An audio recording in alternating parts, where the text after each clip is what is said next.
Ay naku guys, hindi nag-work. Inilipat ko sa washing machine banda yung lagayan ko ng bigas. At hindi siya balance. Kaya ibalik ko na naman siya. Ganito lang, lipat ng lipat. Kalat ng kalat. Sa siging lipat. Ibabalik natin guys.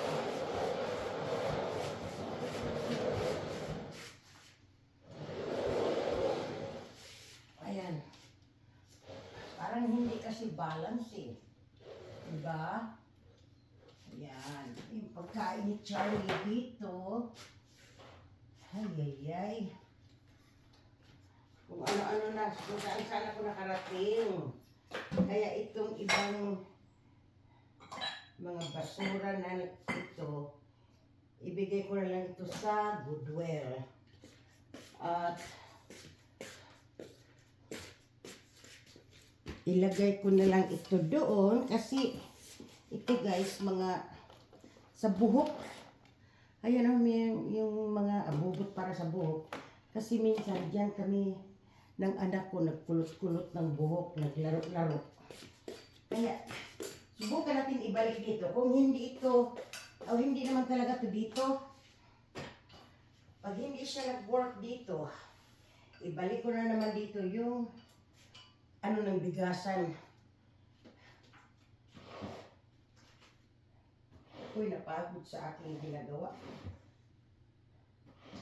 At bumili nga ako nitong bulaklak para kahit paano merong orange dito.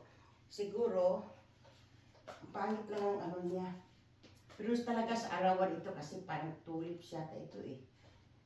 Ilagay ko na lang siya dyan para kahit paano merong orange banda rito kasi wala nang orange dito na ano eh.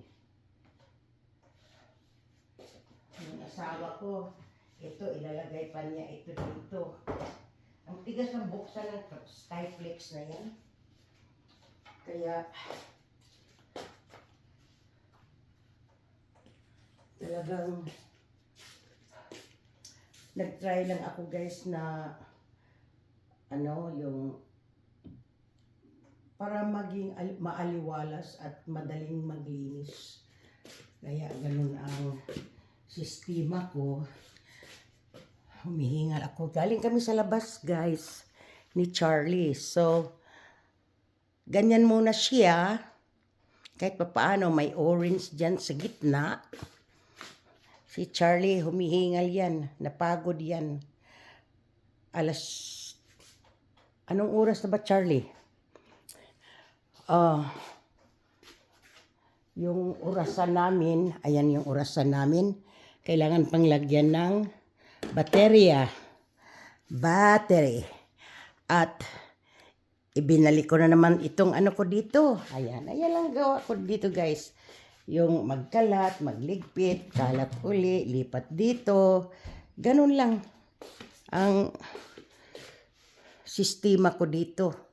So, galing ako sa labas. Ayan.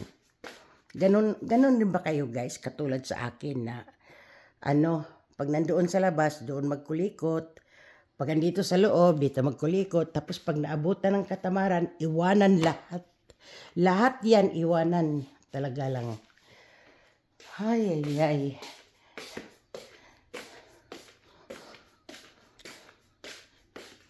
Kaya nag-ayos-ayos din ako doon sa labas. Pero ito talaga guys, ibigay ko na yan. Kasi rin ako nagdilig ng halaman. Ito, i-let go ko ng mga yan. At yung iba, ayun nilagay ko dyan. Kasi ito kasi siya guys. Pamangkin ko, yung nakatira sila sa akin, ayan, mga project nila. Tapos ito, hindi ko na maalala, meron kaming exchange student. Dalawa ang exchange student namin guys. So nag-sponsor kami. Hindi sila nagbabayad sa amin. Basta nag-sponsor lang kami na dito tumira ng 10 months. Kasi parang nalulungkot yung anak ko bago lang kami tumira dito noon. 16 years old yung anak ko. Para may makasama lang siya. So yung isa, Thailand, from Thailand, 10 months din yun. Yun ang kasama ng anak ko na pupunta sa school, naglalakad sila. Minsan, pinipick up namin. Kaya, ikip ko muna yan dyan hanggang sa magsawa ako sa kalat. Ayan yung mga, namin, candy guys. Kaya, ganyan ang nangyayari dito. So, balikan pala natin yung exchange student. So, malamang ito sa mga exchange student to, hindi ko maalala. Pero ano to siya eh. Pwede ko pala to siyang lagyan ng yung gawin ng flower base. Ito mga ito. Kaya, hindi ko alam yung So, yung taga Thailand guys, tumagal siya dito. Mabait yung Thailand. Kasing edad ng anak ko, 16 years old sila. Pero yung Japanese, hindi kami nagkaintindihan. Kaya, ginib up ko yung Japanese at kinuha ng ibang pamilya dito. Siguro mga 3 months lang siya dito sa amin. Hindi kami nagkaintindihang dalawa eh. Saka, parang may ugali. Gusto niya laging namamasyal eh. Magastos ang pasyal guys. Saka besides, busy din kami. Nagtrabaho yung asawa ko. Nagtrabaho din ako. Kaya wala kaming time yung laging namamasyal. So, ayun na nga. Hindi maganda yung namin, hiwalay nung Japanese. Pero lately, siguro mga 2 years ago or last year, inad niya ako sa Facebook. At ayun, nag-say hello. Pagkatapos noon, dahil iba na ang pangalan na ginamit niya, ay hindi ko na alam kung sino siya sa Facebook ngayon. At mahina din, hindi siya masyadong active. At nakita ko, nag-asawa na siya rin. Pwedeng nag-monitor din siya sa amin dito kung anong ginagawa namin. Ayun ang hindi ko alam. Pero yung taga Thailand, lagi ko pang nakikita.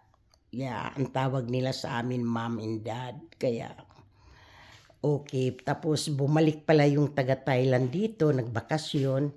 At, ayun na nga, namasyal kami sa Las Vegas, pinasyal siya ng asawa ko sa Julian na may snow doon. Kaya, ayun guys, tapos gusto na naman magkuha ng exchange student yung asawa ko. Taga India yata yun. Sabi ko, ayoko na. Napagod na ako sa, kasi mga bata pa rin guys eh. Siyempre, mga teenager. At dito na lang ako magtapos guys kasi mamaya, ay itong araw na ito, birthday nito, right Charlie, napagod siya dahil galing kami sa labas. So ngayon, ganyan na muna ang itsura niyan, at least nagkaroon siya ng karakter, di ba? Kaysa yung ito ang nakalagay doon. At ayan, kahapon nga, yung asawa ko, inalis niya yan dyan. At yung doon, ito yun siya guys, shelves ito eh. Ayun. At hanapan ko pa ng lugar itong aking orasan. Kasi kailangan namin ng malaking orasan para makita namin ang oras. Di battery ito siya guys, kasi yung electric namin doon, masyadong maliit, hindi namin makita. So, doon ko siya ilagay. Tingnan ko, isandal ko na lang kaya muna. At dito na lang ako magtapos guys. Maraming salamat. Ayun, orange lang ang kailangan doon. Iniisip ko pala na magpintura ng orange doon. Pero okay na yun dahil may orange naman eh. So ito pala, nagpaalam na ako. Tapos andito na naman ako. So ito pala guys, Itong mga nilagyan ng mga dot orange ng asawa ko, nanggaling na siya dyan. Napuntahan niya yan. Pati ito, yan. Napupuntahan niya yan. Ayan. Nandyan. So marami-rami din ang napuntahan niya ngayon. Ay pahinga kasi may edad-edad na at hindi na pwedeng kung saan-saan naglagalag, di ba? At dito na nga talaga ako magtapos, guys. Maraming salamat sa inyong panonood. At happy birthday, Charlie! Ayan, matulog siguro kami sandali. Di ba, Char? Matulog tayo sandali. Doon tayo sa kwarto. I thank you for watching.